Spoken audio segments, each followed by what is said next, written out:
Ya, selamat pagi semua anak-anak.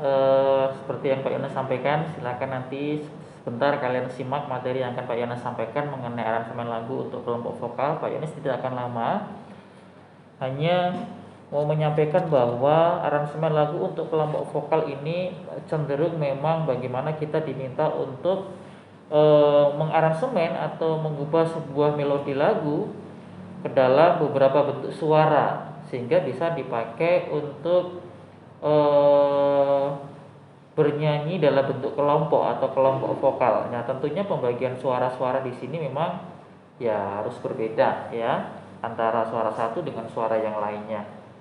Nah, tetapi di sini Pak Yoris tidak akan membahas mengenai bagaimana caranya, tetapi Pak Yoris akan menyampaikan hal-hal yang perlu kita ketahui di dalam mengaransemen lagu untuk kelompok vokal ya di halaman 54 sampai nanti terakhir di halaman 58 ya. Ya, halaman 54 di situ kalau kita perhatikan ya, kelompok vokal dengan perseorangan pastinya berbeda ya. Kalau kelompok vokal tentunya terdiri dari beberapa orang ya, atau dalam bahasa musik yang lain sering disebut sebagai vokal group gitu ya. Biasanya vokal group ini terdiri dari 5 sampai 10 orang seperti yang ada di buku. Cuma emang beberapa kali saya ikuti kalau untuk vokal group ini cenderung ya 5 sampai 6 orang gitu ya. Dan pembagian suara dalam kelompok vokal itu ada alto, ada mezzosopran, sopran, tenor, bariton, bass. Nah, ini pembagian suara dalam paduan suara ya yang sering kita pelajari, yang sudah kita pelajari waktu itu ya. Ada sopran, alto, tenor, bass ya. Suara tingginya pria sopran ya, kemudian alto itu suara rendahnya wanita.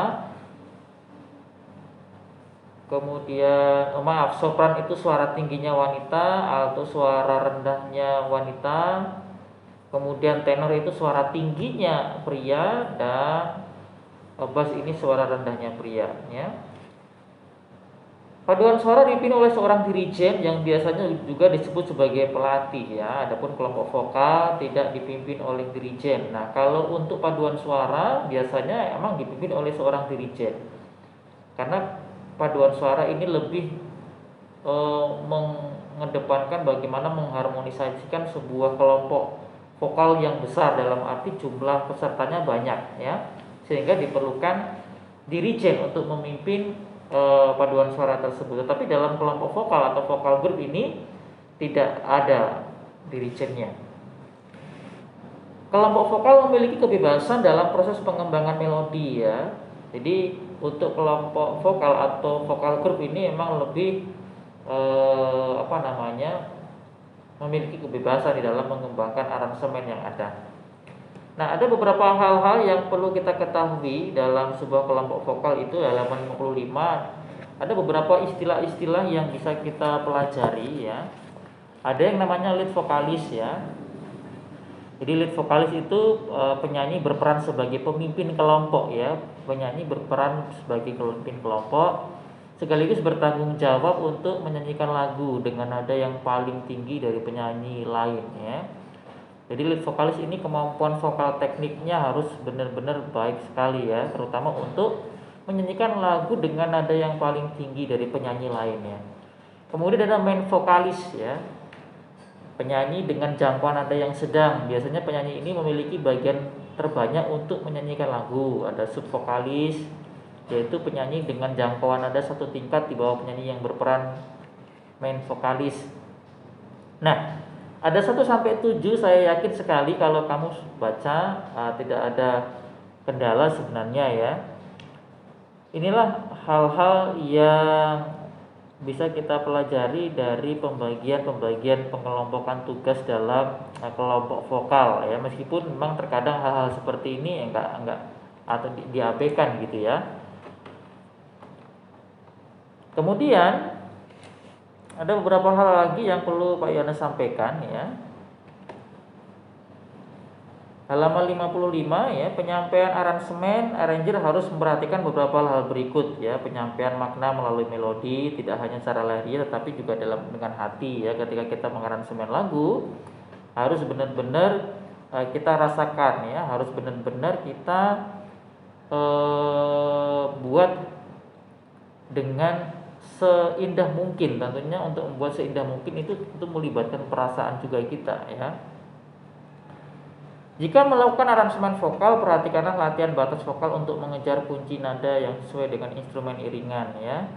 Jadi kita harus memperhatikan tinggi rendah kekuatan kita ketika kita bernyanyi ya, yaitu dalam menentukan nada dasarnya. Kemudian aransemen yang baik adalah hasil dari proses pengembangan melodi ya, seperti yang kemarin sudah kita lakukan. Salah satu hal dalam mengaransemen itu adalah pengembangan melodi, bagaimana kita menciptakan sebuah melodi-melodi tambahan, melodi-melodi baru tanpa menghilangkan unsur utama melodi lagu tersebut. Aransemen solo vokal belum tentu seindah aransemen untuk duet atau kelompok vokal ya.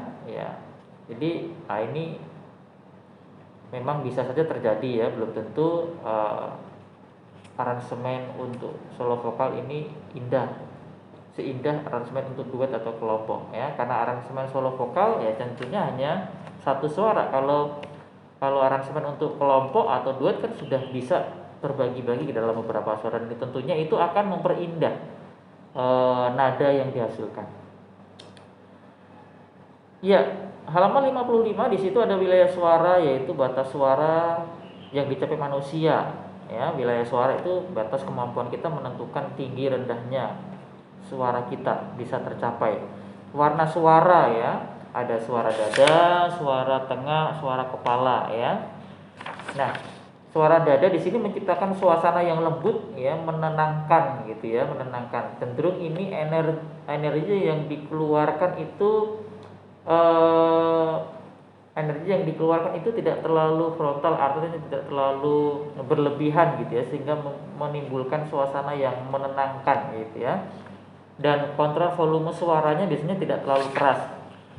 Suara tengah itu menciptakan nada-nada yang sempurna, mantap, cemerlang ya. Suara kepala menciptakan suasana nada yang mencerminkan tegangan dan terkesan dipaksakan ya. Ketika ini mencapai nada-nada tinggi gitu biasanya suara kepala itu. Nah, berikut beberapa langkah yang dapat dilakukan agar dalam aransemen vokal secara kelompok atau paduan suara. Nyanyikan sebuah lagu dengan mencatat kesan yang dirasakan saat menyanyikan lagu tersebut ya. Perhatikan bunyi yang dihasilkan dari pelafalan lirik daripada lagu tersebut. 3. Perhatikanlah beberapa hal berikut ini saat mengamati lagu. Tentukan tempo lagu ya. Kecepatan temponya harus berapa ya. Ketukan hitungan sesuai dengan aransemen ya. Tentukan bagian yang biasanya ada pada jeda nafas dalam lagu ya. Nah, dari A sampai G ini merupakan beberapa langkah yang bisa kita amati dalam kita mengaransemen sebuah kelompok vokal. Nah, kemudian di halaman 56 teknik mengembangkan melodi lagu dalam bentuk kelompok vokal ya. Pengembangan hasil aransemen dalam pengembangan melodi untuk kelompok vokal ini harus mempersiapkan beberapa hal ya. Yang pertama, setiap orang yang bergabung dalam kelompok vokal dituntut untuk memiliki kemampuan musikalitas yang tinggi. Ya, instrumen atau alat musik yang digunakan benar-benar mampu meningkatkan keindahan aransemen vokal. Keterampilan seorang dirijen atau konduktor sangat dibutuhkan dalam menampilkan pertunjukan musik sukses. Ya, nah yang keempat ini buatlah partitur. Nah, ini yang sulit untuk kita lakukan sebenarnya ya. Karena ini tidak semua orang untuk bisa benar-benar menciptakan sebuah partitur ya yang baik ya. Kalau untuk 1 sampai 3 saya pikir bisa. Nah, kemudian di halaman 57 itu cenderung bagaimana kita diminta untuk memperhatikan teknik membina kelompok vokal sehingga kita nanti bisa menampilkan sebuah hasil gubahan aransemen yang baik ya, dari mulai stamina sampai interpretasi lagu. Bagaimana kita nanti menampilkan sebuah lagu itu dengan sangat baik ya. Dan artinya di sini penyanyi harus benar-benar memahami dan memiliki penghayatan makna lagu yang baik ya, sehingga nanti bisa tersampaikan dengan baik semua lagu yang ada. Nah, jadi kurang lebih seperti itu sebenarnya aransemen lagu untuk kelompok vokal. Ada beberapa cara-cara tadi, hal-hal yang benar-benar harus kita coba perhatikan di dalam mengaransemen lagu untuk kelompok vokal. Ya, saya pikir seperti itu.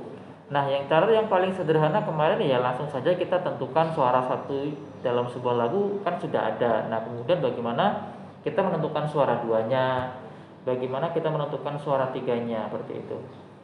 Jadi aransemen lagu untuk kelompok vokal itu kita mencoba menemukan sebuah melodi-melodi tambahan yang tidak hanya terdiri dari satu melodi tetapi beberapa melodi. Kemudian kita jadikan menjadi satu dan dinyanyikan secara bersama-sama atau bergantian, dan itu tetap keindahan lagu terjaga, tidak menghilangkan melodi utama lagu tersebut sehingga terkesan melodinya itu memiliki suasana melodi yang baru. Ya, kurang lebih seperti itu ya.